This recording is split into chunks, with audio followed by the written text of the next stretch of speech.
우리 오늘 말씀 한 구절 보시겠습니다. 요한계시록 여러분 4장입니다. 요한계시록 4장 1절부터 11절까지입니다.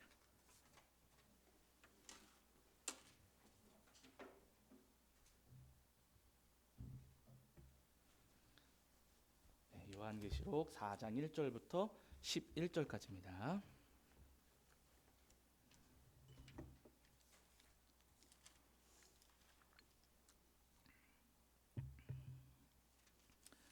요한계시록 4장 1절부터 11절까지 말씀 우리 찾으신 줄 알고 한 목소리로 합독하겠습니다. 함께합니다.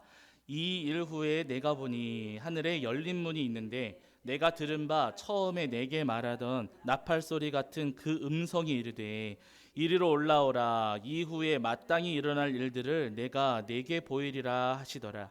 내가 곧 성령에 감동되었더니 보라 하늘에 보좌를 베풀었고 그 보좌 위에 앉으신 이가 있는데 앉으신 이의 모양이 벽옥과 홍보석 같고 또 무지개가 있어 보좌에 둘렸는데 그 모양이 녹보석 같더라. 또 보좌에 둘려 24 보좌들이 있고 그 보좌들 위에 24 장로들이 흰 옷을 입고 머리에 금관을 쓰고 앉았더라. 보좌로부터 번개와 음성과 우레소리가 나고 보좌 앞에 켠 등불 7이 있으니 이는 하나님의 7 영이라. 보좌 앞에 수정과 같은 유리 바다가 있고 보좌 가운데와 보좌 주위에 네 생물이 있는데 앞뒤에 눈들이 가득하더라. 그 첫째 생물은 사자 같고 그 둘째 생물은 송아지 같고 그 셋째 생물은 얼굴이 사람 같고 그 넷째 생물은 날아가는 독수리 같은데 네 생물은 각각 6 날개를 가졌고 그 안과 주위에는 눈들이 가득하더라.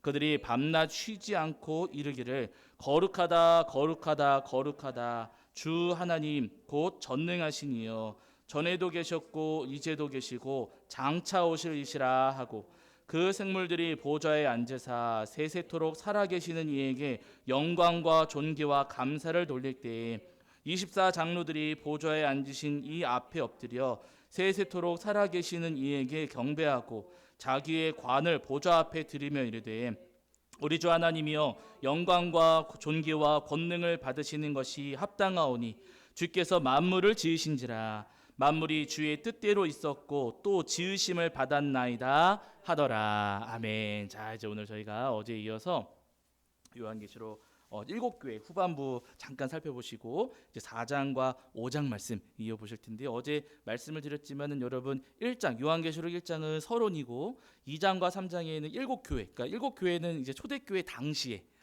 초대교회 모든 그 교회들과 성도님들을 이제 대표하는 교회들입니다. 그러니까 꼭 7교회에만 이런 일들이 있었던 것도 아니고요. 7교회에만 하나님께서 이 말씀을 주시는 것도 아니세요. 초대교회 모든 교회들에게 공히 주시는 말씀이고 초대교회 여러 지역에 흩어져 있던 모든 교회들이 7교회가 겪고 있던 이 동일한 문제들을 함께 겪고 있었습니다. 그러니까 7교회 안에만 있었던 문제들은 아니에요. 지금 7교회로 대표되고 있기는 하지만은 7교회는 그냥 대표적으로 이제 말씀을 해주신 것이고 공히 모든 교회, 초대교회 모든 교회들이 함께 겪고 있던 일들, 그 문제들에 대해서 또 칭찬할 것은 칭찬해 주시고 책망할 것은 하나님께서 이제 책망을 하시는 겁니다. 그리고 4장과 5장 말씀은 이제 하늘에서 올려지고 있는 예배, 하늘에서 드려지고 있는 예배의 장면을 우리에게 말씀해 주시는데 어제 말씀드린 것처럼 2장과 3장은 땅에서 지금 막 그 교회가 어려움을 당하고 있었다면은 그 어려움 당하는 그 순간에 하늘에서는 하나님 앞에 예배가 올려지고 있었다는 거예요. 그러면서 하나님께서 이제 5장 가시면은 7인으로 봉인되어 있는 두루마리를 이제 주시면서 이제 심판의 말씀이 시작되는 거거든요. 그래서 6장부터 16장까지는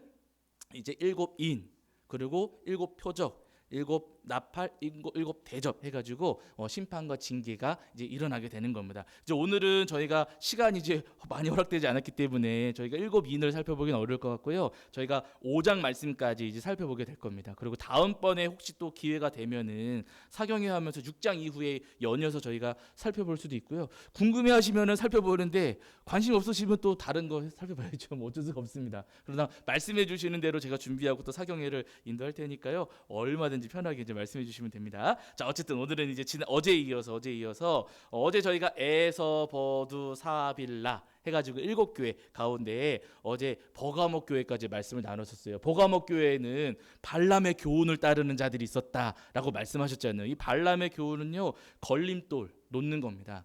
함정 파놓는 거거든요. 나만 죄 짓는 거 아니다. 나만 우상숭배에 가담했던 거 아니다. 나만 예수님 부인한 게 아니라 너네도 내 처지가 되면 똑같이 나처럼 할 거다. 그러면서 나 혼자 손가락질 받고 비난받는 게 싫으니까 너네도 나랑 똑같다라고 만들기 위해서 함정 파놓고 죄 짓게 하는 일들이 있었던 거예요. 예수님께서는요, 그 걸림돌이 되면서 다른 성도님들을 그렇게 함정에 빠지게 하는 그 행동에 대해서 아주 악하게 잘못된 행동이라고 예수님 말씀하시는 거예요. 우리 마찬가지입니다, 여러분. 혹시나 주변에 우리 성도님들 가운데 그런 분들은 안 계시겠지만은요, 다른 분들의 걸림돌이 된다면은요, 여러분 우리도 주님의 책망을 피할 수가 없습니다. 주님 우리에게 원하시는 것은 걸림돌 되는 게 아니라 우리는 디딤돌 되어줘야 되거든요. 디딤돌. 우리를 통해서 더 예수님께 가까이 나아갈 수 있도록 옆에 계신 분들이 나를 통해서 더 예수님을 사모하고 나를 통해서 더 예수님의 십자가를 붙잡는 믿음을 가질 수 있도록 우리가 서로 도와주고 서로 힘이 되어주는 그런 마음들이 필요하다는 겁니다. 그래서 구약 성경에서도 세 겹줄 내라고 말씀하시잖아요. 우리가 함께 그렇게 서로를 섬기며 도울 수 있어야 됩니다. 그래야지만 우리를 찾아오는 이 박해와 어려움들을 이겨낼 수가 있는 거예요. 나 혼자서는 여러분 이겨낼 수가 없습니다. 예배를 드려도 여러분 혼자서 예배 드릴 수 있을까요, 없을까요? 드릴 수는 있어요. 근데 나 혼자서 5년 동안 혼자서 예배 드린다 할 수 있을까요, 없을까요? 이거 굉장히 어렵습니다, 여러분. 누구 뭐 중간에 교회 가는 것도 아니고요. 그냥 혼자 가만히 앉아가지고 나 혼자서 그냥 계속해서 예배 드린다? 여러분 이거 진짜 어려운 일이거든요. 나 혼자서는 우리가 서기가 어렵습니다. 같이 있어야 돼요. 같이 해야 됩니다. 그래야지만 함께 예배 드릴 수 있고 함께 전도할 수 있고 함께 봉사도 할 수 있는 거거든요. 우리 성도님들이 서로의 디딤돌 되어주시기를 주의 이름으로 간절히 축원합니다. 자, 이제 오늘은 뒤에 이어서 두아디라 교회인데요. 두아디라 교회는 자, 뭐라고 말씀하시는가? 1장 14절과 여러분 15절을 보세요. 1장. 자, 일단은 여러분 두아디라 교회 2장 18절입니다. 2장 18절. 제가 잘못 봤습니다. 2장 18절. 자, 요한계시록 2장 18절입니다. 2장 18절. 두아디라 교회에 말씀하시는 분이 누구신가? 당연히 예수님이신데 왜 예수님이신가 이제 말씀을 드릴게요. 2장 18절입니다. 읽겠습니다. 시작. 두아디라 교회의 사자에게 편지하라. 그 눈이 불꽃 같고 그 발이 빛난 주석과 같은 하나님의 아들이 이르시되. 아멘. 이렇게 말씀하시면 분명히 여기서는 또 하나님의 아들이라고도 표현을 해주셨고요. 그리고 그 예수님에 대해서 우리에게 말씀해 주시기를 눈이 불꽃 같고 그 발이 빛난 주석과 같은 하나님의 아들 이르신 거예요. 그러니까 예수님이 눈은 불꽃 같으시고 발은 빛난 주석 같다라고 하시는데, 자, 그럼 1장 여러분 1장 14절과 15절을 보세요. 어제 이제 말씀드렸거든요. 1장 그 후반부 9절 이하의 말씀이 예수님에 대한 예수님의 모습을 지금 묘사해 주시는 거예요. 등장인물이신 예수님을 묘사해 주시는데, 자, 1장 14절과 15절을 읽겠습니다. 시작.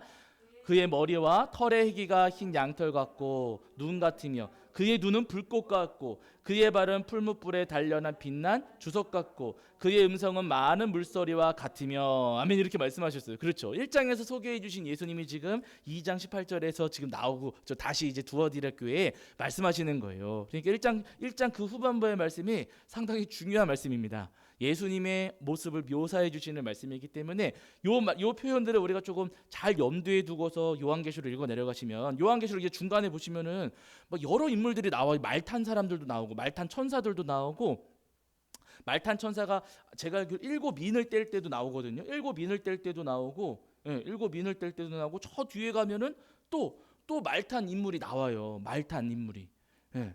근데 이제 나중에 저희가 기회가 되면 살펴보겠지만은요, 앞에 나와서 흰말을 탄 인물이 나오는데, 앞에 나오는 흰말 탄 인물은 천사예요. 예수님이 아니십니다. 거기 나오는 표현들을 보시면은 예수님이 아니에요. 그런데 여러분 너무 재밌는 것은 신천지는 그 앞에 나오는 두 번 나오는데 앞에 나오는 흰말 탄 그 천사를 누구라고 할까요? 이만이라 그래요. 그 사람들은. 왜냐면 예수님이 인을 떼셔가지고 천사들이 온 거거든요. 예수님이 인떼셔가지고 천사가 온 거예요. 그들의 주장을 따른다면 예수님이 인떼셨는데 예수님이 오신 거나 마찬가지가 되는 거예요. 인떼는 것도 이만이라 그러고 뭐 이제 뭐 그 말 타고 온 것도 흰말 탔으니까 이만이라 그러고, 그래서 이만이가 사진 찍을 때도 못 타고 찍어요. 흰말 타고 찍었어요, 사진을. 말은 어디서 구했는지 모르겠는데, 여러분 하여튼 좋아 보이는 거 다 자기라고 이제 이야기를 하는 건데요. 말씀을 가만히 보면은 인을 떼신 분은 예수님이시고, 그래서 인을 떼신 예수님으로 말미암아 예수님의 그 뜻을 행하기 위해 온 것은 흰말을 탄 천사입니다. 그러니까 첫 번째 그 흰말 탄 인물은 예수님이 아니세요. 나중에 가면 그런데 흰말 타시고 예수님께서 오시기도 하세요. 그 흰말 탔다고 무조건 다 예수님이 아니시라는 겁니다. 거기 나오는 표현들을 우리가 주목해서 보면은요, 아, 예수님이신지 아니신지를 분명히 알 수가 있습니다. 그래서 1장 후반부의 말씀들을 우리가 좀 기억해 둘 필요가 있는 것이고요. 말씀 요한계시록 읽어 가시다가 이게 누구지 싶을 때는 그냥 한번 찾아보시면 돼요. 사전 찾아보시는 것처럼 이렇게 앞뒤를 찾아보시면은 어렵지가 않습니다. 어쨌든 중요한 것은 두아디라 교회에 예수님께서 말씀하시는데, 두아디라 교회는 여러분 처음보다 지금이 더 훌륭한 교회다라고 예수님 말씀하시거든요. 예전보다 지금이 더 훌륭한 교회라는 거예요. 칭찬받을 만한 교회지요. 예전에는 믿음 좋다가 지금 믿음 안 좋은 분들이 더러 계시잖아요. 많지요, 사실은. 목사님들도 처음에는 잘하시다가 나중에 망가지는 분들이 계시는 것처럼, 여러분 처음에는 괜찮다가 점점점 식어지고 망가지고 고장나는 분들이 더러 계신데, 여러분 두아디라 교회 같은 경우는 처음보다 지금이 더 훌륭하더라는 겁니다. 그러니까 두아디라 교회는 칭찬받을 만한 부분이 분명히 있었어요. 정말로 훌륭한 교회인 것은 맞았습니다. 그러나 그런 교회 안에도 아주 심각한 문제 한 가지가 있었어요. 그 문제가 어떤 것인가? 요한계시록 2장 20절입니다. 요한계시록 2장 20절.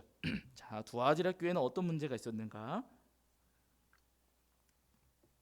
자, 요한계시록 2장 20절입니다. 2장 20절. 자, 읽겠습니다. 시작. 그러나 내게 책망할 일이 있노라. 자칭 선지자라 하는 여자 이세벨을 내가 용납함이니 그가 내 종들을 가르쳐 꾀어 행음하게 하고 우상의 제물을 먹게 하는도다. 아멘. 이렇게 말씀하세요. 지금 두아디라 교회는 처음보다 지금이 더 훌륭한 교회였는데, 그런데 그 두아디라 교회에서 어떤 일이 벌어졌냐면요, 이세벨을 용납했다라고 말씀하세요.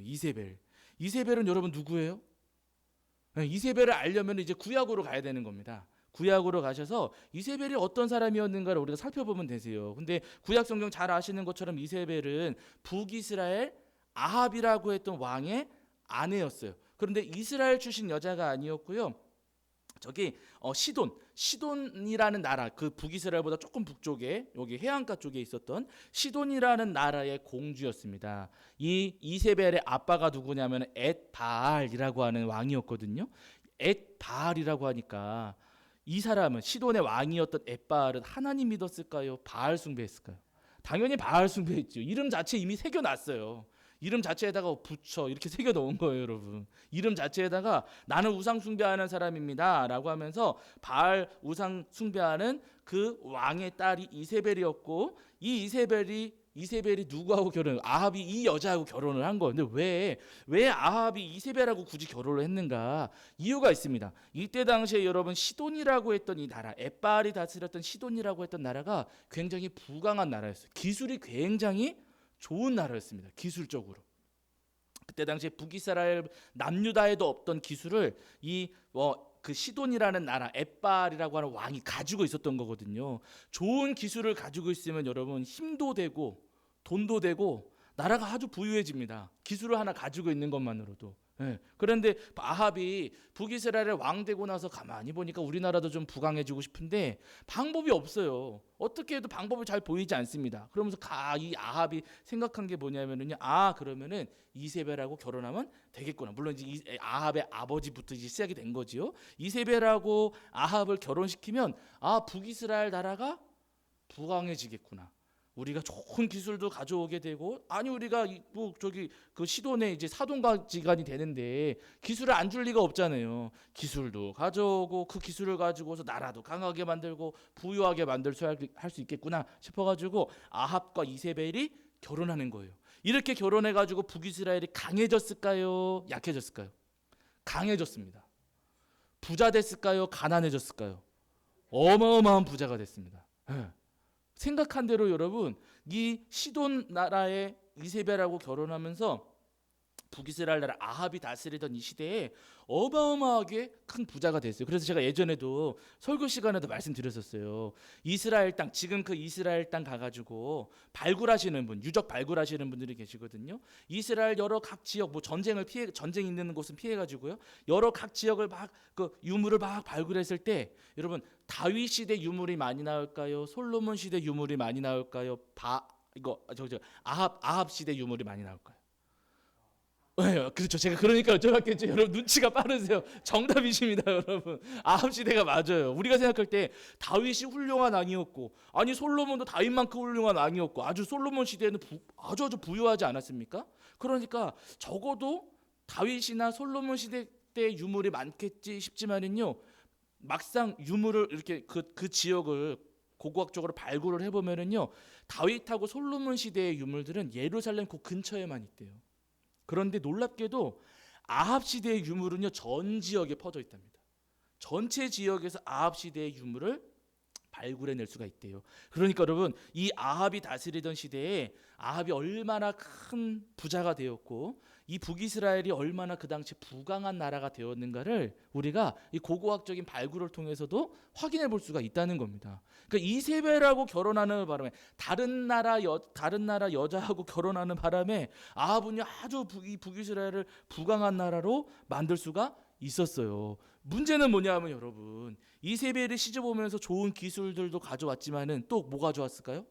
우상도 가져왔죠. 자기 아빠가 엣바알이거든요. 시돈이라는 나라가 바알 숭배하는 나라거든요. 그러니까 이세벨이라는 여자가 결혼하면서 이 북이스라엘로 시집 오면서 기술과 함께 바알 우상 숭배도 가져왔습니다. 물론 그 이전에도 이스라엘이나 남유다나 바알 숭배하는 것들은 이미 존재하기는 했어요. 이미 그 땅에 이미 뭐 산골짜기 이런 데나 어디 이렇게 돌무더기 쌓여 있는 데나 이런 데 가가지고 자기들 나름대로 이제 뭐 산당 같은 거 지어놓고 바알 숭배하는 사람들이 있기는 했습니다. 그러나 이 아합 시대가 들어서면서부터 이게 확 불부터 퍼져버리는 거예요. 더 이전보다 더 심하게 바알 숭배를 하게 되는 겁니다. 그러면서 여러분, 이 북이스라엘 나라가 우상 숭배로, 그 이전부터도 물론 잘못돼 있었죠. 왜냐하면은 여로보암 시대 때부터 여러분 그 베델과 단에다가 금송아지 제단 2개 딱 쌓아놓고 이게 하나님이라고 했었으니까 이미 우상 숭배가 있었던 그 북이스라엘 나라에 이세벨이 시집 오면서 바알을 또 던져 놓으니까 아주 이 북이스라엘 나라가요, 우상 숭배로 가득한 나라가 되었습니다. 네, 하나님께서 증오하시고 싫어하시는 나라가 되어버렸어요. 근데 거기서 그치는 게 아니라 여러분, 어떤 일이 또 벌어지냐면요, 이세벨의 딸이 누구냐면은 아달랴, 기억을 하실 거예요. 열왕기 상하이지 나오거든요. 아달랴라고 하는 딸이 있었는데 이 아달랴를 남유다로 시집을 보내요. 남유다로. 그래가지고 여러분, 이 남유다에도 바알 숭배가 퍼졌을까요? 안 퍼졌을까요? 퍼져버렸습니다. 네. 그래서 여러분, 이 아달랴라는 자가 나중에 어떻게 하냐면은요, 나중에 왕의 후손들을 다 죽여요. 예, 전쟁터에 그 남편이 전쟁터에 나갔다가 북이스라엘하고 손붙잡고 전쟁터에 나갔다가 이제 사고를 당하거든요. 그 팀에 왕가의 자손들을 다 죽입니다. 그 사이에 이제 사실 숨었던 왕이, 제가 지금 이름 갑자기 생각은 요시아였던가요? 요시아가 아니라 요아스였던 것 같은데, 아무튼 제가 저 나중에 확인해 드릴게요. 어쨌든 그 사이에 깐난쟁이였던 아들 하나만 어떻게 대제사장이 딱 숨겨가지고 성전에 숨겨놓고 그 아달랴라고 하는 여자가요, 남유다의 왕과 후손들을 다 살해해가지고 자기 스스로 왕의 자리에 올라가는 그런 일들까지도 벌어졌습니다. 거슬러 올라가면은 여러분, 바알 숭배 이세벨을 데려오는 바람에 북이스라엘도 우상 숭배에 물들어 버리고 남유다에도 피바람이 불고 어마어마한 그 아주 심각한 문제들이 벌어졌다는 거예요. 그게 이세벨입니다. 이세벨. 그러니까 이세벨 하면은요, 북이스라엘이나 남유다를 아주 병들고 망가지게 했던 여인, 이렇게 기억을 하시면 되세요. 근데 그 여인을 데려오게 된 이유가 뭐냐면은요, 잘 먹고 잘 살려고, 우리가 좀 더 부유해지고 강해지려는 마음 때문에 이세벨을 데려온 거거든요. 그 똑같은 일이 초대교회 안에도 벌어졌다는 겁니다. 두아디라를 특별히 언급을 하시는데, 이 두아디라라고 하는 지역은 우리가 그래도 성경에서 몇 번 들어봤던 도시예요. 왜냐하면 두아디라 출신의 유명한 자색옷감 장사했던 분이 사도행전에 나오잖아요. 루디아. 기억을 하시죠? 루디아가 여러분 이 두아디라에서 장사하셨던 분이거든요. 그러니까 여러분, 이 두아디라도 무역과 상거래로 굉장히 유명했던 도시였습니다.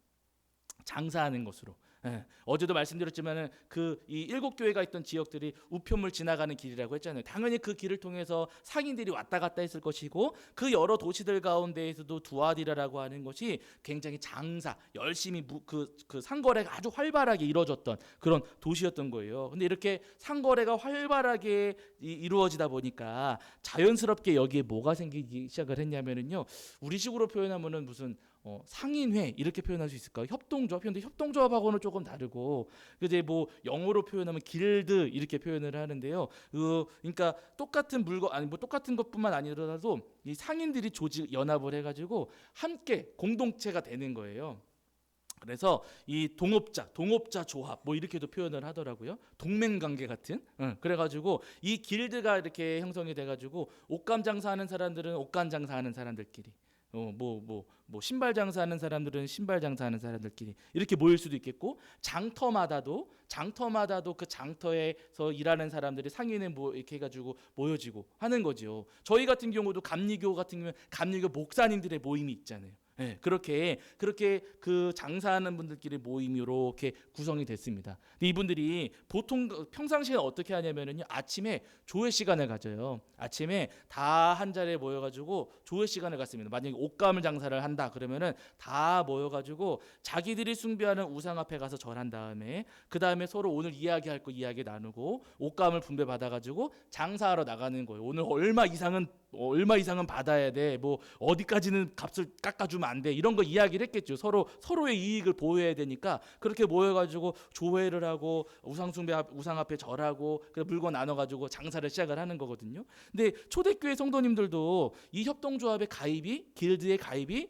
되셨어요. 다만 이렇게 박해가 있기 전에는 초대교회 성도님들이 어떻게 하셨냐면은요. 아침 조회에 가가지고 물건을 받아와야 되는데 가면 우상 숭배하잖아요. 우상 앞에 절하잖아요. 그러니까 가지 않으셨어요. 가지 않고 친구한테 부탁해가지고 너 갔다가 나올 때 내 것도 좀 받아다 줘 해가지고 대신 받아다가 장사하고 이렇게 할 수가 있었습니다. 이렇게 해도 괜찮았어요.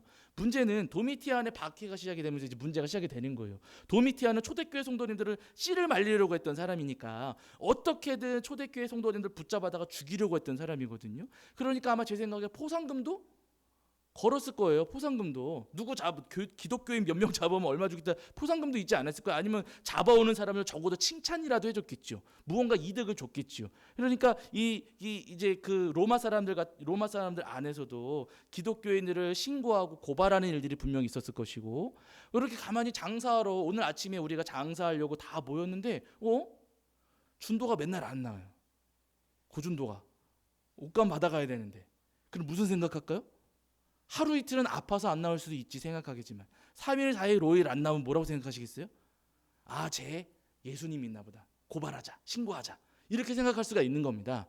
그러니까 초대교회 성도님들이 그 전까지는 안 가셨었는데 지금 도미티안의 박해가 시작되면서부터는 내가 거기 안 가면 내가 예수님 믿는다는 게 발각이 되는 거예요.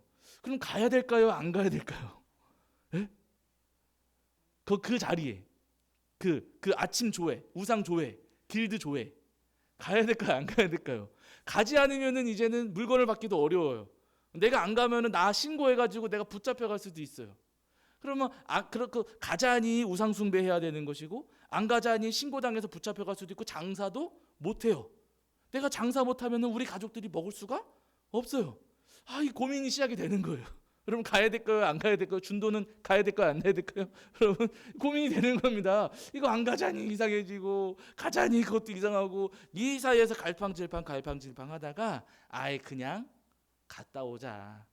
그냥 자리만 앉아 있자. 자리만 채우자라고 하면서 그 우상 숭배하는 자리 길드 가입했던 길드에 찾아가서 우상 숭배에 가담하고 장사하고 하는 일들이 초대교회 안에서도 벌어졌던 거예요. 먹고 살기 위해서 사실은 했던 일들인 겁니다. 먹고 살기 위해서 어쩔 수 없이 그 모임에 찾아가서 엎드려 절하기도 했었고 아닌 척하면서 그냥 서 있기도 했었지만은요, 여러분 예수님께서는 그 모습조차도 안 된다라고 하시는 거예요. 왜냐하면 이세벨이 와가지고 북이스라엘 남유다가 완전히 그렇게 죄로 물들었던 것, 그리고 피바람이 불었던 것을 생각해 본다면은요, 한 가지 타협하고 한 가지 양보하는 그 순간 우리의 삶 가운데는 더 많은 죄와 악이 찾아온다는 겁니다. 예. 그래서 예수님께서는요, 그 한 가지조차도 허용해서는 안 된다는 거예요. 우리 삶이 이세벨을 허용하지 말아라 라고 지금 예수님께서 두아디라 교회에 말씀을 하시는 겁니다. 오늘 이 시대에도 사실은 마찬가지거든요. 우리가 이 땅을 살아가는 동안에도 예수님 믿는 믿음을 지키려고 우리가 열심히 노력하고 부단히 우리가 열심히 믿음의 경주를 달리고 있지만은요, 우리도 두아디라 그 지역 성도님들이 겪으셨던 세상과 교회 사이에, 우리 믿음과 세상 사이에서 갈등을 빚을 때가 분명히 있어요. 내가 믿음을 지키다가는 손해 보는 것들. 예. 그러나 믿음을 지키면은 손해를 보는 것이고, 찾아가면은 이익을 보는데, 가게 되면은 죄에 가담해야 되는 일들이 분명히 있거든요. 근데 그 갈등하는 상황 속에서 우리 예수님 말씀하시는 것은요, 용납하지 말라는 거예요. 허용하지 말아라. 차라리 가담하지 말고 차라리 굶주리는 것이, 가난하게 사는 것이 오히려 낫다라고 우리 주님은 분명히 말씀을 하시는 겁니다. 작은 불씨가 온 산을 불태우게 되기 때문에 그 작은 불씨마저도 허용하지 말라라고 말씀을 하시는 거죠. 자, 그 다음에 여러분 사대교회입니다. 사대교회는 3장 1절부터 6절까지 말씀에 나오는데요. 자, 사대교회 거기 보시면 3장 1절 보시면은 7 영과 7 별을 가지시니 라고 말씀을 하시잖아요. 자, 그러면 1장 16절도 보시면 1장 16절에도 그 표현이 나옵니다. 오른손에 7 별이 있고 라고 말씀하시면서 7 별을 가지신 분이라고 동일하게 표현을 하시거든요. 그러니까 당연히 사대교회에 말씀하시는 분도 예수님이십니다. 근데 사대교회는 뭐라고 말씀을 하시는가? 자, 1절을 보실게요. 3장 1절. 자, 사대교회 3장 1절입니다. 읽겠습니다. 시작. 사대교회의 사자에게 편지하라. 하나님의 7 영과 7 별을 가지시니가 이르시되, 내가 내 행위를 아노니 내가 살았다 하는 이름은 가졌으나 죽은 자로다 하면 이렇게 말씀하세요. 너의 행위를 안다라고 하시면서 살았다 하는 이름은 가졌으나 죽은 자로다라고 하시는 겁니다. 이름은 살았는데 실제로는 죽었다는 거예요. 너희들의 행위를 아는데 너희들은 살았다는 이름은 가졌으나 사실은 너희들은 죽었다라고 하시면 뭐가 죽은 걸까요? 행위가 죽은 거죠. 네. 그들이 말과 입술로는 그렇게 믿음이 있는 것으로 말로는 그렇게 이야기했지만은요, 그들의 삶은 죽어 있었다라고 예수님 말씀하시는 거예요. 여러분, 이 말씀은 사실은 오늘 우리에게 그냥 바로 적용되는 말씀입니다. 말로는 뭘 못하겠습니까? 말로는요, 정말로 우리가 예수님보다 믿음이 더 좋은 경우가 있어요. 그러나 주님께서 말씀하실 때 진짜 살아있는 믿음은요, 행함이 따라야 됩니다. 네. 말로만이 아니라 우리가 말하는 것이 우리의 삶으로 연결될 때 그 믿음이 진짜 살아있는 믿음인 것이거든요. 그래서 야고보서에서도 행함이 없는 믿음은 그 자체가 죽은 것이라고 분명히 말씀하신 바가 있습니다. 바라기는 우리 성도들 입장을 살아가시는 동안에 우리 성도들이 입술만 살아있는 믿음이 아니라 입술과 함께 행함도 삶도 함께 살아있는 우리 성도님들 되시기를 주의 이름으로 간절히 축원합니다. 자, 그 다음에 여러분 빌라델비아 교회를 보실게요. 빌라델비아 교회도 마찬가지로 당연히 예수님께서 말씀을 하신 거예요. 다윗의 열쇠를 가지시니 열면 닫을 사람이 없고 닫으면 열 사람이 없는 그라고 이제 표현을 하시거든요. 빌라델비아 교회 말씀하시면 3장 7절에 보시면은, 근데 1장 18절을 보시면은 예수님을 가리켜 말씀하실 때 사망과 음부의 열쇠를 가지신 분, 1장 18절에서 그렇게 말씀하셨어요. 그러니까 당연히 빌라델비아 교회 말씀하시는 분도 예수님이십니다. 그런데 예수님께서 지금 이 빌라델비아 교회는 뭐라고 말씀하시는가? 사대교회에 대해서는 행동하지 않는 믿음, 죽은 믿음에 대해서 말씀하셨잖아요. 근데 빌라델비아 교회는 조금 반대입니다. 어디 보시냐면 3장 8절을 보시면은, 자 보세요. 3장 8절. 자, 3장 8절. 자, 함께 읽겠습니다. 시작. 볼지어다 내가 내 앞에 열린 문을 두었으되 능히 닫을 사람이 없으리라. 내가 내 행위를 아노니 내가 작은 능력을 가지고서도 내 말을 지키며 내 이름을 배반하지 아니하였도다. 아멘. 이렇게 말씀하세요. 지금 빌라델비아 교회도 내 행위를 아노니 이렇게 말씀하십니다. 지금 비슷하지요. 근데 빌라델비아 교회는 달라요. 빌라델비아 교회는 작은 능력을 가지고서도 내 말을 지키며 내 이름을 배반하지 아니하였도다 이렇게 말씀하십니다. 그러니까 빌라델비아 교회는 규모가 작았었는지 잘 모르겠어요. 정확하지 않지만 어쨌든 능력은 작았습니다. 빌라델비아 교회가 가지고 있는 것은 작았어요. 그러나 자기들은 그렇게 능력이 작았음에도 불구하고 예수님 말씀을 지키고 예수님의 이름을 배반하지 않기 위해서 끝까지 노력했던 교회가 빌라델비아 교회입니다. 작고 연약했을지 모르지만은요, 예수님 말씀 지키기 위해서 부단하게 노력했던 그 교회가 빌라델비아 교회예요. 그렇게 예수님 말씀을 지키고 예수님 이름을 지키려고 끝까지 노력했으니까 예수님 뭐라고 말씀을 하시는가? 여러분 10절과 11절 보세요. 3장. 자, 10절과 11절입니다. 3장 10절과 11절.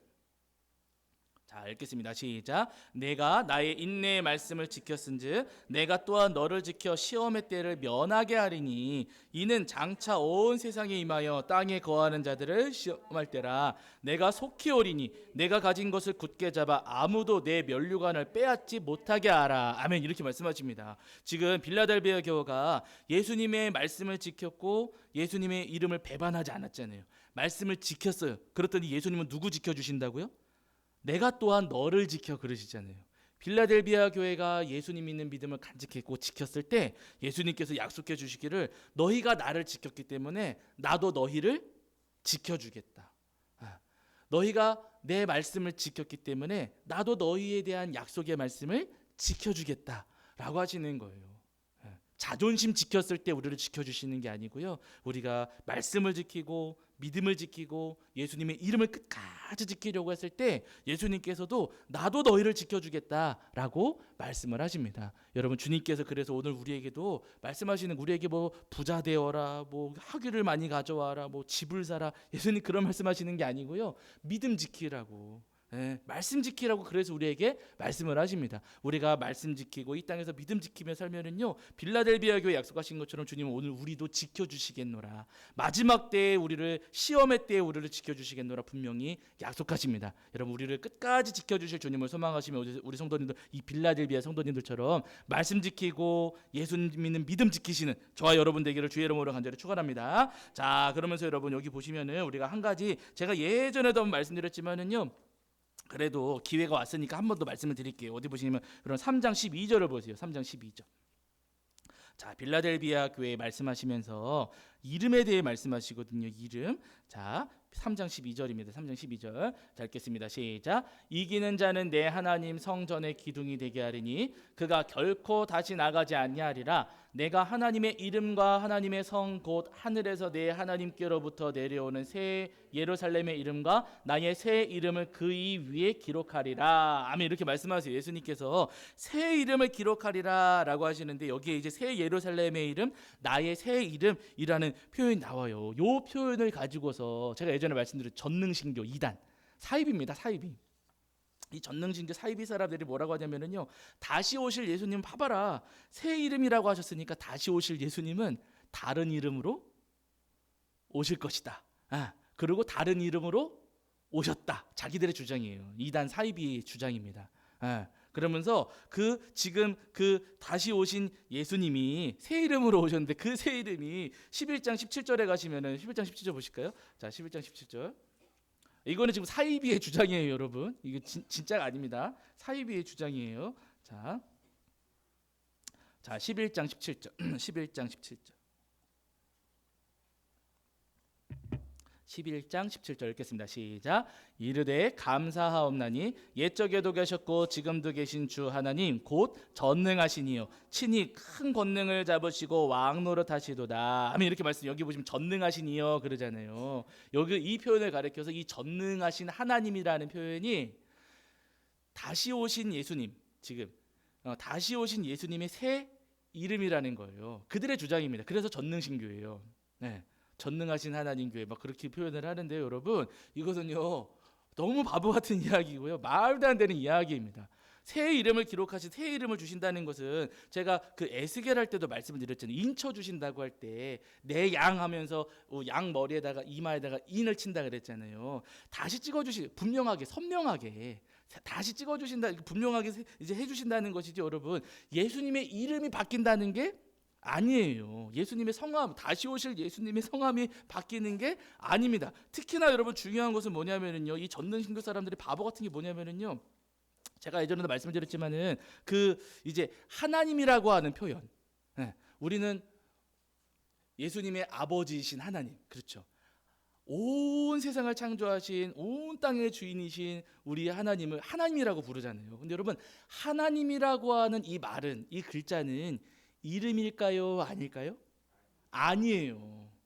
제가 예전에도 말씀드렸지만은요, 여러분 호칭이에요, 호칭. 목사님, 성도님, 뭐 선생님 하는 것처럼 하나님은요 최고의 신을 부르는 호칭입니다. 왜냐하면 우리도 어디 가가지고 부모님 성함 이야기할 때 함부로 이야기하지 않잖아요. 그렇죠. 부모님 성함도 우리 입에 잘 올리지 않습니다. 무슨 글자 무슨 글자 쓰십니다. 우리도 이렇게 이야기하잖아요. 이스라엘 백성들은 마찬가지였어요. 거룩하신 하나님의 성함을 자기들 이 부정한 입술에 오늘도 하루 온종일 험담하고 왔는데 그 입에다가 하나님의 거룩하신 성함을 담기가 죄스러운 거예요. 그러니까 감히 하나님의 이름을 우리가 부를 수 없습니다. 그래가지고 하나님이라고 부르는 거예요. 아니면 아도나이, 나의 주님.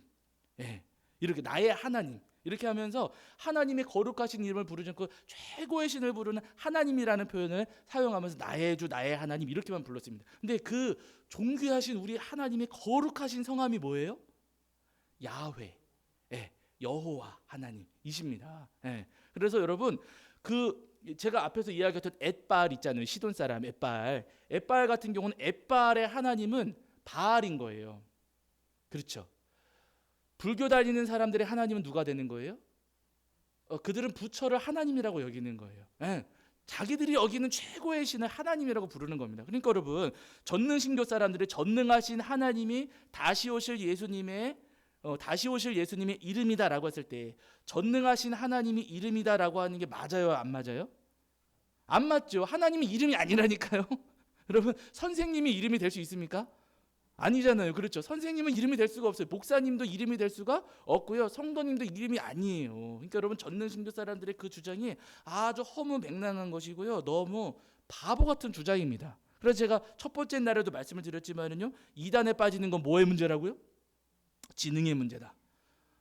조금 저는 심하게 말하고 싶지만은 앞에서 제가 심하게 말하기는 좀 그렇고요. 아무튼 바보 같아서 그런 거예요. 불쌍한 사람들입니다. 그래서 여러분 그 사람들은 한글 공부를 잘 못해가지고 그런 거고요. 가능하다면 한글 공부 시켜가지고 성경만 바로 읽어도 그런 바보 같은 거 따라가지 않거든요. 지능의 문제입니다. 지능의 문제. 우리 성도님들 혹시나 나중에라도 딴 데 이상한데 기웃거리신다 그러면 제가 이야기할 거 성도님 머리가 나쁘신가 봐 제가 이야기할 겁니다. 그러니까 여러분 절대로 기웃거리지 마시고요. 그들의 주장은 허무맹랑한 것이구나 라는 것을 아시면 되겠습니다. 자, 그 다음에 여러분 라오디게아 교회입니다. 라오디게아 교회. 자, 라오디게아 교회는 이제 3장 후반부에 나오거든요. 이 라오디게아 교회가 근처에 어떤 도시가 있냐면요. 골로세라고 하는 도시가 있었어요.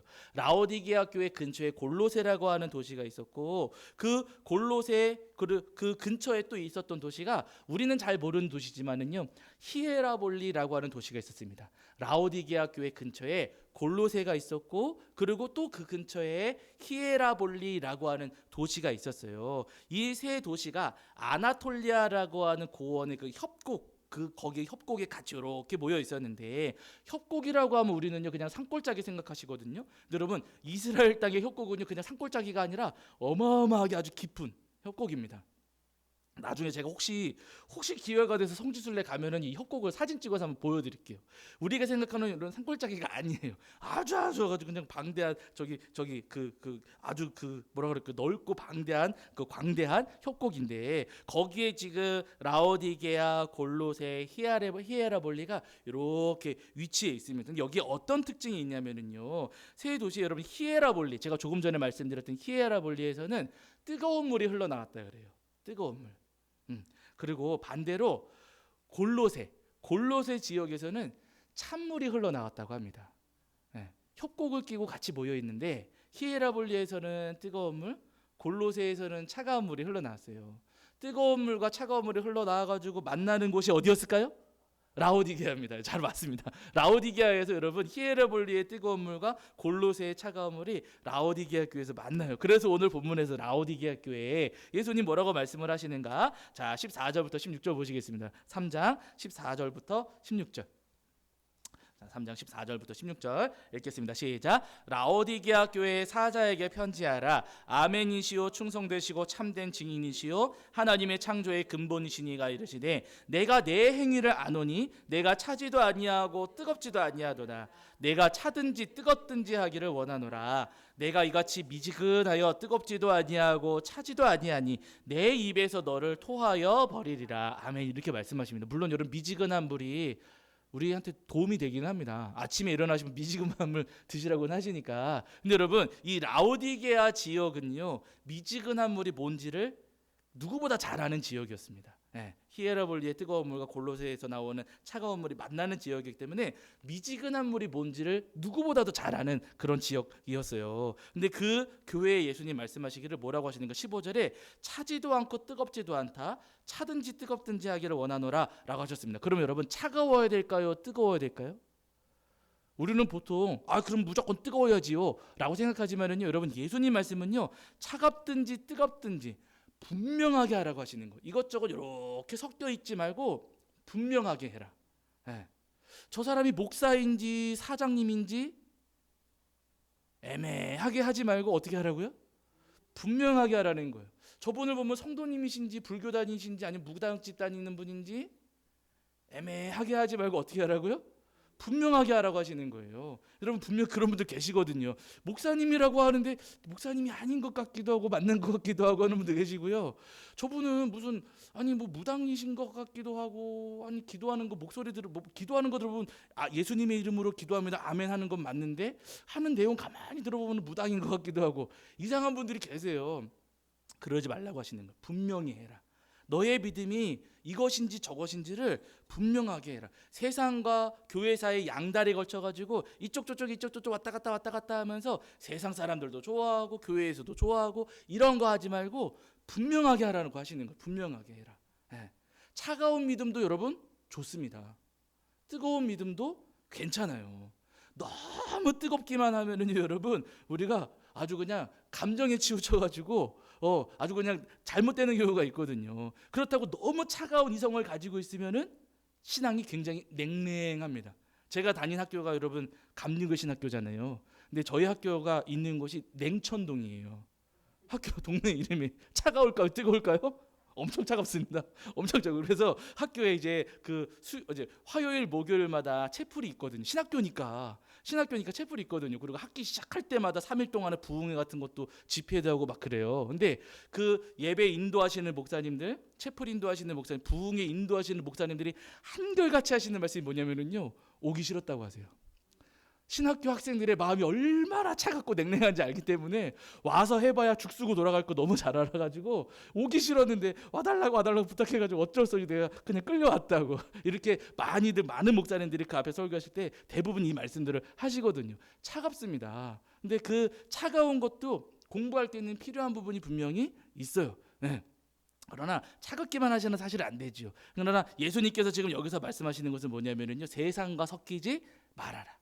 세상과 섞여가지고 세상 사람인지 예수님 믿는 사람인지 이것도 아니고 저것도 아닌 그런 모습으로 살아가지 말고 분명하게 예수님 믿는 사람으로 살아가야 된다라고 지금 여기서는 말씀하시는 거예요. 그러니까 여러분, 우리의 믿음이 뜨거울 수도 있고 차가울 수도 있습니다. 중요한 것은 뭐냐면요, 세상과 섞이지 않는 거예요. 세상과 타협하지 않는 겁니다. 자, 그렇게 예수님께서 여기 라오디게 교회 말씀을 하셨고요. 그렇게 여러분, 초대교회가 여러 가지 어려움들이 있었어요. 지금 2장 3장에 나와 있는 말씀만 가지고서는 저희가 다 그 어려움을 헤아릴 수는 없습니다. 그러나 그 도미티안의 박해로 인해서 세상과 타협할 수밖에 없는 상황들, 그리고 먹고 사는 문제가 딱 부딪혀지면서 세상과 물들 수밖에 없는 그 상황들이 초대교회 안에 있었고, 그 상황 속에서 예수님께서 물들지 말라 말씀하시고 이겨내라고 하시는 거예요. 그렇게 초대교회 성도님들이 믿음 지키면서 어려움을 당하고 있을 때 저 하늘에서는 어떤 일이 펼쳐지고 있었는가? 4장과 5장이거든요. 자, 4장과 5장 보시면 이제 하늘의 예배가 펼쳐져요. 4장 말씀 같은 경우는 초점이 하나님께 있습니다. 5장 말씀 같은 경우는 초점이 예수님께 있어요. 이렇게 초점과 관심이 조금 나눠져 있긴 하거든요. 그러나 어떤 일이 펼쳐지고 있는가? 4장 여러분, 이제 요한 사도가 성령의 인도하심을 받아가지고 성령의 감동을 받아가지고 여러분, 저 하늘 보좌로 환상 가운데 보게 되거든요. 자, 환상 가운데 하늘 보좌를 봤는데 어떤 그 보좌가 어떤 모습인가? 당연히 그 하늘 보좌에, 아주 아름다운 그 하늘 보좌에는 하나님이 앉아 계세요. 근데 그 주변의 모습들을 우리가 봐야 되거든요. 자, 4장 4절입니다. 4장 4절. 자, 4장 4절. 요한계시록 4장 4절. 자, 여기 헷갈리는 그 24장로하고 네 생물만 제가 정리를 해드릴게요. 5장 그렇게 어려운 게 없거든요. 24장로하고 네 생물이 뭔가 정리를 해드릴게요. 자, 4장 4절입니다. 읽겠습니다. 시작. 또 보좌에 둘려 24보좌들이 있고 그 보좌들 위에 24장로들이 흰옷을 입고 머리에 금관을 쓰고 앉았더라. 아멘. 가운데 하나님의 보좌가 있어요. 하나님이 앉아 계십니다. 근데 그 주변으로 24개의 보좌가 또 있고 거기에 장로 한 사람씩이 앉아 있다 그래요. 장로님들 한 분이. 이 장로들은 오늘날 교회 직분의 장로님들이실까요? 아닐까요? 아니에요. 그런 의미는 아닙니다. 이제 뭐 장로라고 써 있으니까 장로님들이 앉아 계시다라고 생각할지 모르겠지만은요. 표현은 장로지만은 우리 교회 지금 있는 그런 직분으로서의 장로님들은 아니세요. 이 장로들은 그럼 누구냐? 도대체 24장로는 누구냐? 우리가 이제 확인을 해야 되는 것인데요. 여기도 이런 마찬가지예요. 24장로에 대한 표현을 설명을 보시면은 4장 4절 그 후반부에 장로님들이 무슨 옷을 입으셨어요? 흰 옷을 입고 머리에는 뭐 쓰셨어요? 금관을 쓰고 있었다라고 합니다.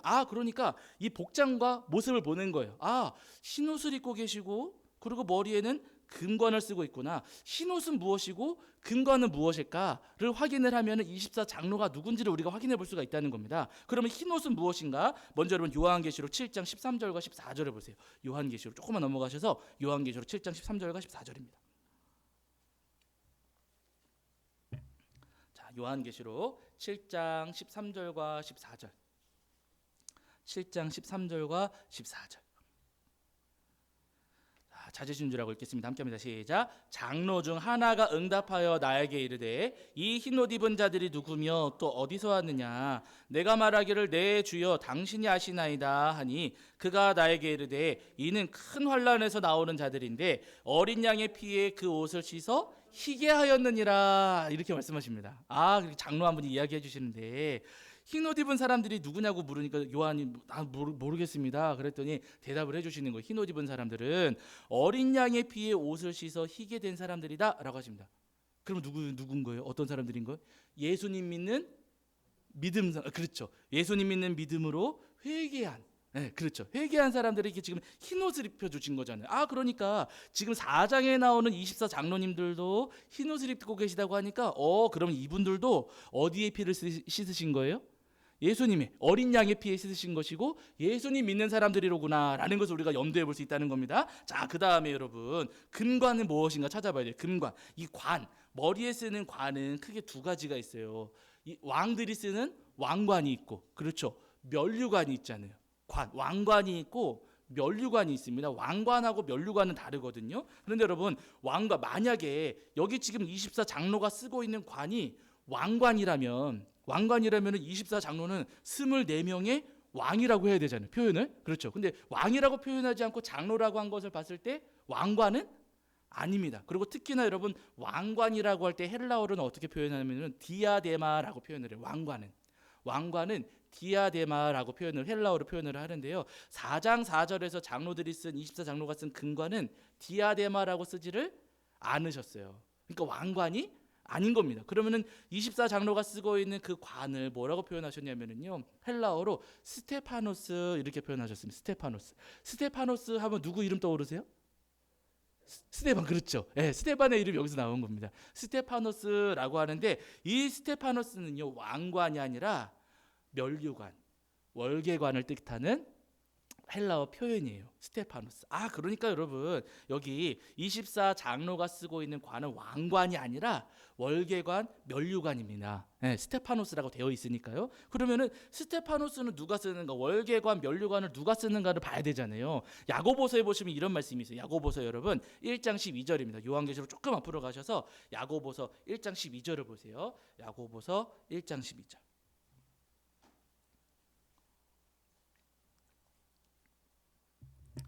야고보서 1장 12절입니다. 1장 12절.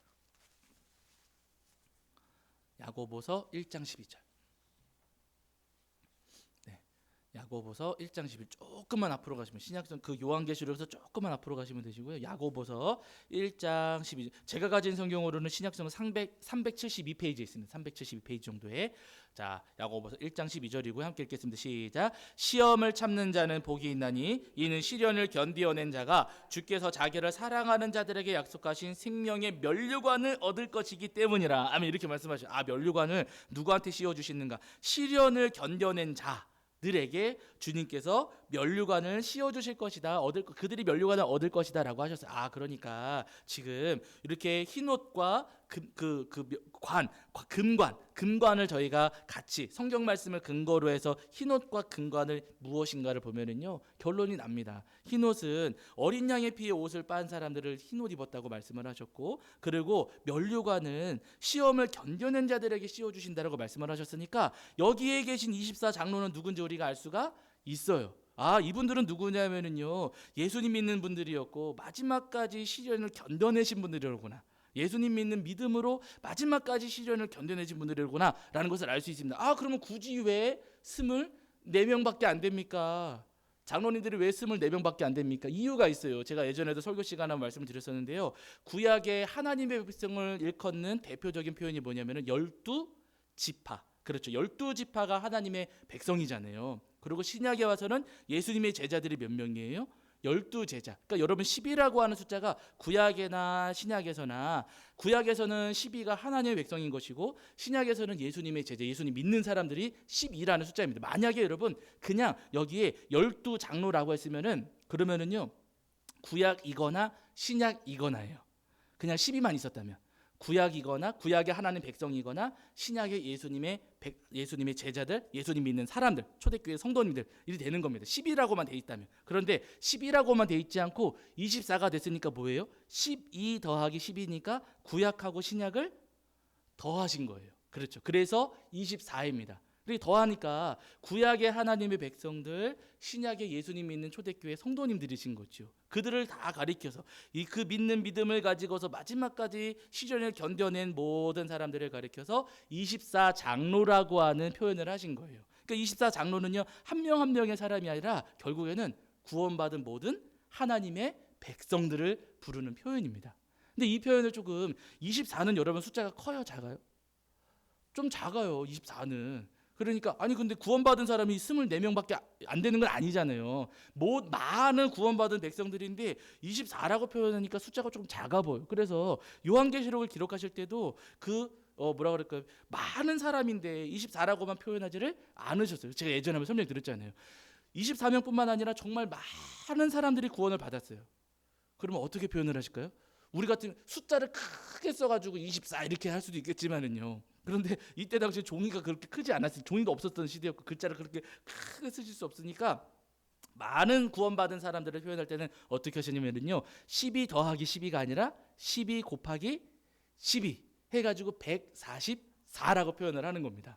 예. 그 144는요 24하고 사실은 의미는 같은 거예요. 다만 24는 구원받은 모든 사람들이었다면 이 144는요 구원받은 어마어마하게 많은 사람들이라는 표현이에요. 똑같이 구원받은 사람들인데요, 더 많은 사람들입니다 라고 강조하고 싶을 때 144라고 표현을 하시는 거예요. 근데 그보다도 더 표현을 하고 싶어요. 정말 어마어마하게 많은 사람들이 구원받았다고 표현하고 싶어요. 그럼 어떻게 하면 될까요? 12 곱하기 12하고 거기다가 또 1000을 곱하면 돼요. 1000. 그럼 몇이 될까요? 14만 4천입니다. 그게 여러분 7장 4절에 나오는 14만 4천이에요. 바보 같은, 제가 그 지능의 문제라고 말씀드렸죠. 바보 같은 저 신천지 사람들은요 14만 4천에 들어가겠다고 자기 삶을 다 내팽개치고 재산 다 팔고 가족들 다 내버리고 거기 들어가가지고 자기들끼리 막 공동체 생활하고 막 그래요. 바보 같은 사람들입니다. 14만 4천은 진짜 14만 4천 명이 아니고요, 허다하게 많은 구원받은 사람들, 셀 수 없을 정도로 많은 구원받은 사람들을 가리키는 표현이 14만 4천이에요. 아니 그러면 왜 굳이 만을 곱할 수도 있고 10만을 곱할 수도 있고 100만을 곱할 수도 있는데 왜 굳이 1000을 곱합니까? 이유가 있어요. 여러분 그때 당시에 유대인들이 생각했을 때, 우리도 여러분 그런 게 있잖아요. 신문 같은 기사 보시면은, 신문 기사 보면은 뭐 예를 들어 저는 솔직히 2002년도에 군 생활하고 있어가지고 뭐 길거리에서 응원하는 거 본 적 없거든요. 군대에서 응원했어요. 군대 국방색 러닝 셔츠에 여기다가 붉은 악마. 제가 그때 계급이 낮아가지고 일병 막 저기 끝날 상병 막 되기 직전이었고 여기다가 제 선임병이 여기다가 너는 여기다 붉은 악마 써 해가지고 빨간색으로 쓰고 저 내무실에서 TV 보면서 응원했거든요. 근데 그때 당시에 길거리에서 응원했던 그 장면들을 기자들이 사진으로 탁 찍어가지고 길거리에 응원하는 사람들 숫자가 많이 모였다고 표현할 때 우리나라는 몇 명이 모였다 그래요? 얼마나 모였다 그래요? 수만 명 그러잖아요. 근데 여러분 수만 명은 수만 명이 모였다는 건데 수만 명만 모였을 거예요? 10만, 20만, 30만이 모였을 거예요? 실제로는 여러분 10만, 20만, 30만이 모였음에도 불구하고 신문 기사로 표현할 때는 우리도 모르는 사이에 수만 명 이렇게 표현을 해요. 우리가 이야기할 때 만이라고 하는 숫자는요 어마어마하게 많다를 뜻할 때 우리는 만이라는 표현을 씁니다. 그보다 훨씬 더 많은데도 우리는 어마어마하게 많다고 할 때는 그냥 만이라는 표현을 써요. 유대인들에게 있어서 우리의 만에 해당하는 표현이 천입니다. 우리는 수만 명 모였다라고 하지만은요 어마어마하게 많이 모였을 때 유대인들은 수천 명 모였다 이렇게 표현을 해요. 그래서 사울이 죽인 자는 천천히요, 다윗이 죽인 자는 만만히 이르르잖아요. 천천이라는 표현이 여러분 그래서 앞에 나온 거예요. 다윗은 그보다 더 많이 했다. 더 아주 최상급의 표현인 거거든요. 그러니까 유대인들이 생각하고 있을 때 진짜 많다라고 할 때 수천이라는 표현을 사용을 합니다. 천이 유대인들에게는요 크다, 어마어마하게 크다는 의미인 거예요.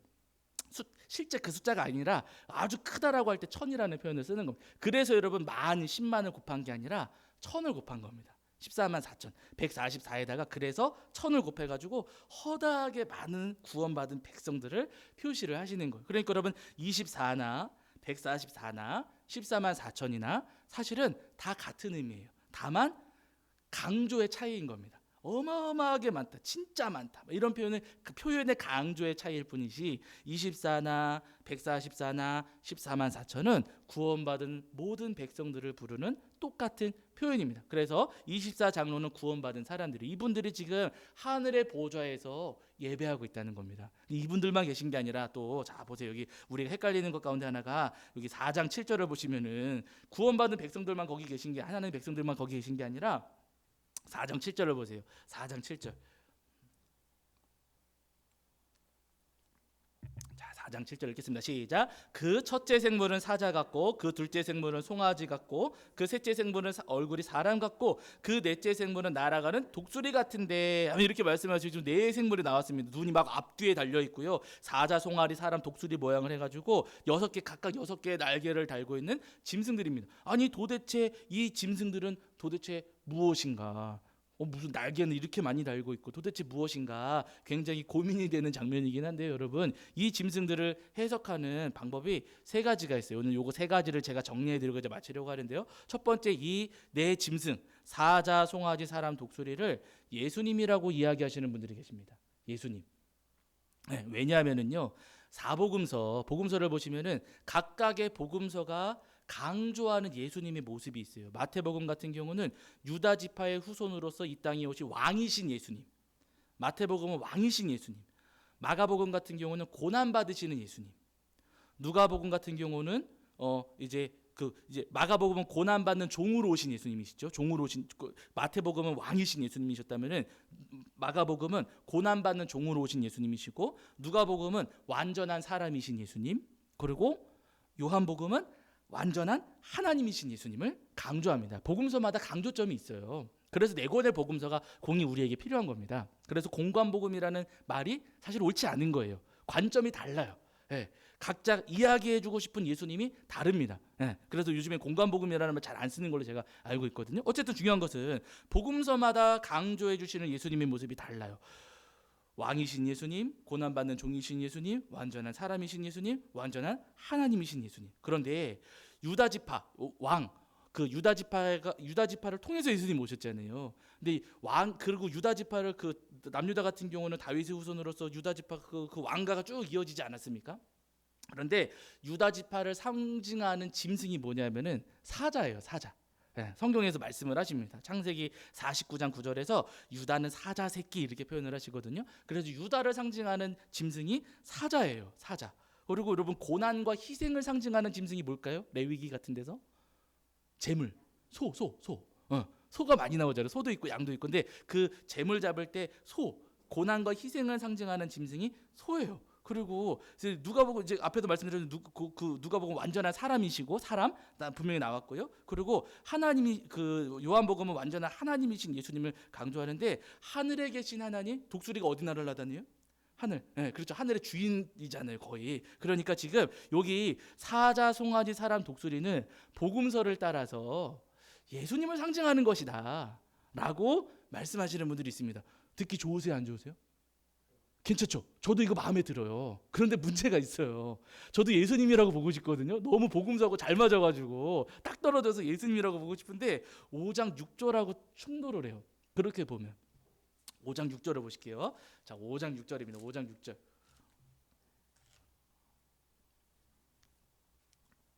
자, 5장 6절입니다. 5장 6절. 잘 읽겠습니다. 시작. 내가 또 보니 보좌와 내 생물과 장로들 사이에 한 어린 양이 서 있는데 일찍이 죽임을 당한 것 같더라. 아멘. 여기만 보실게요. 여기까지만. 여기 보시면은 보니까 보좌가 있고, 하나님에게 앉아 계신 보좌죠. 내 생물, 저희가 지금 이야기한 내 생물입니다. 장로들은 구원받은 사람들이라고 했어요. 근데 거기 또 누가 계세요?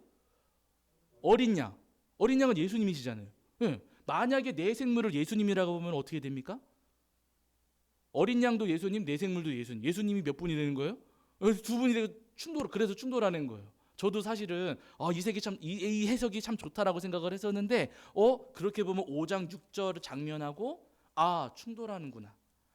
그러면은 마음에 들기는 하지만은 좀 접어둬야 됩니다. 한쪽으로 접어둬야 돼요. 그러면은 두 번째, 내 생물을 어떻게 이해할 수 있을까? 두 번째 해석의 가능성은 뭐냐면은요, 이 내 생물을 이스라엘 백성, 하나님의 백성으로 보는 분들도 계세요. 왜냐하면은 이스라엘 12지파는요, 각각의 지파를 상징하는 깃발이 있습니다.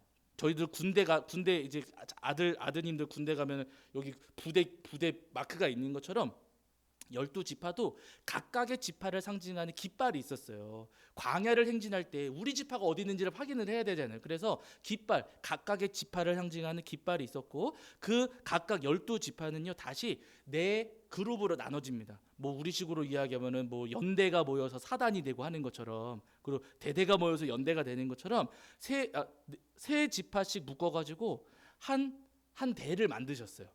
한 진영을 만드셨어요. 세 지파씩 묶어가지고. 그래서 크게 네 진영으로, 12지파가 다시 네 진영으로 구분이 됩니다. 근데 네 진영, 이렇게 세 지파씩 묶여있는 네 진영도 각각 나름의 깃발이 또 있었어요. 근데 그 깃발이 여러분 참 신기하게도 사자, 송아지, 사람, 독수리였습니다.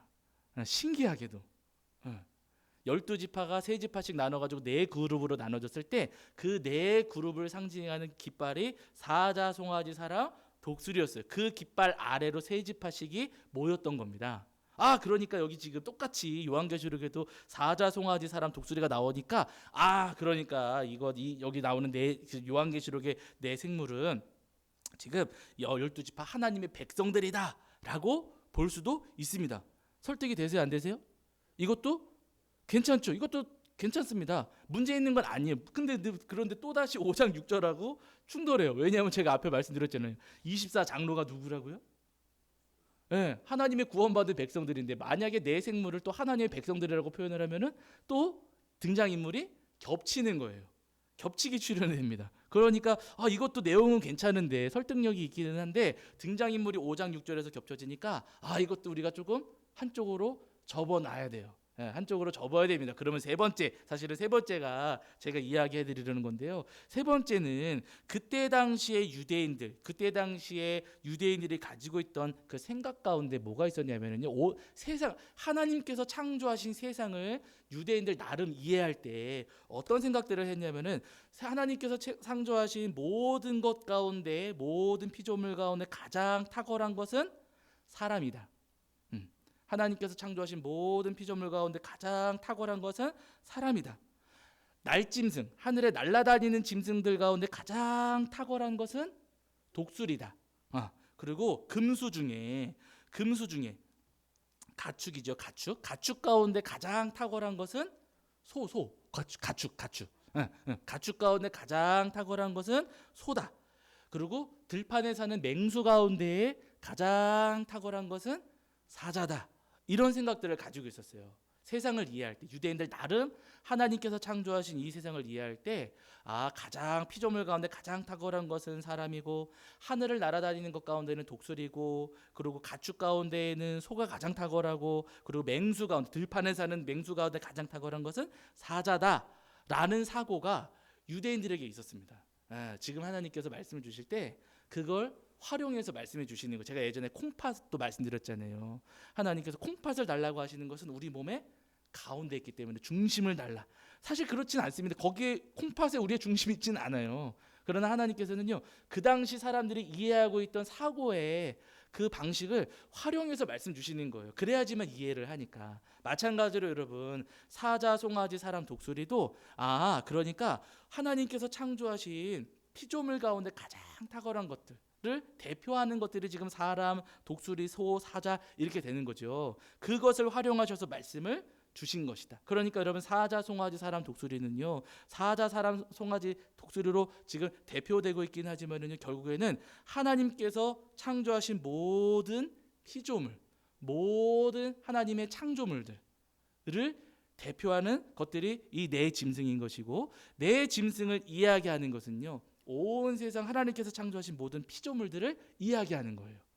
그래서 유대인들이 이런 사고를 가지고 있었습니다. 그래서 여기 나오고 있는 사자, 송아지, 사람, 독수리를 모든 생물, 하나님께서 창조하신 모든 생물이라고 볼 수도 있다라고 하는 겁니다. 이렇게 보면은요 5장 6절하고 부딪히지는 않아요. 그러니까 이렇게 이해를 한다면, 이런 방식으로 이해를 한다면 어떻게 되냐면은요 저 천상에서 온 세상 모든 만물, 구원받은 모든 하나님의 백성들이 여호와 하나님을 찬송하고 예배하고 있더라는 거예요.